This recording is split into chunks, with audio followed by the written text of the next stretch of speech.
Kalau Bapak dan Bapak Kapolres tidak bekerja 1 kali 24 jam, kami akan kirim pejuang-pejuang Islam untuk kejar mereka.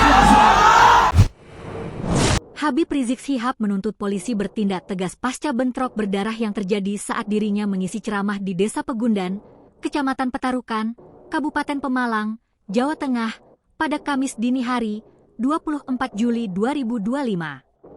Sempat muncul kabar terkait kondisi Habib Rizik yang dipertanyakan, namun Aziz Yanuar selaku kuasa hukumnya memastikan bahwa kondisinya aman dan sehat.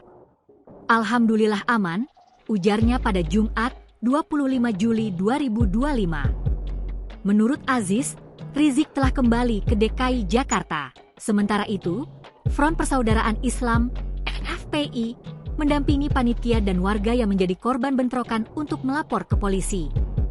Diketahui, bentrokan pecah saat acara ceramah berlangsung. 2 ormas Islam, yakni Perjuangan Wali Songo Indonesia Laskar Sabilillah (PWILS) dan Front Persaudaraan Islam terlibat dalam insiden tersebut.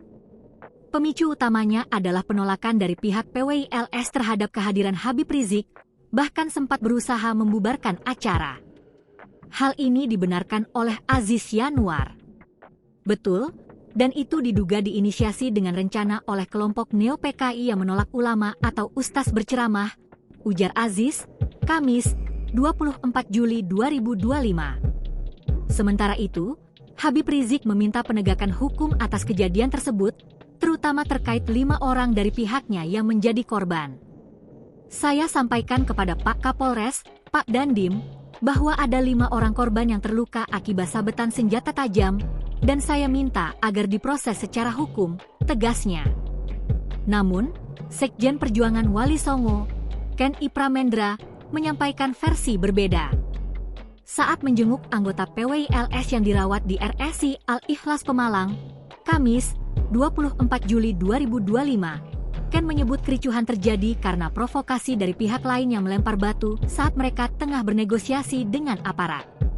Saat kami berkoordinasi dengan aparat pada Rabu, 23 Juli 2025, justru dari pihak mereka ada yang melempar batu besar hingga menyebabkan korban di pihak kami, jelas Ken. Total korban luka dalam insiden ini mencapai 15 orang. Bahkan, menurut Ken, ada pihak yang membawa senjata tajam seperti celurit. Kami datang dengan niat baik untuk melakukan orasi damai. Tidak satupun anggota kami membawa senjata tajam. Yang kami bawa hanya bambu untuk perlindungan diri, bukan untuk menyerang, pungkasnya. Download Tribun X sekarang, menghadirkan lokal menjadi Indonesia.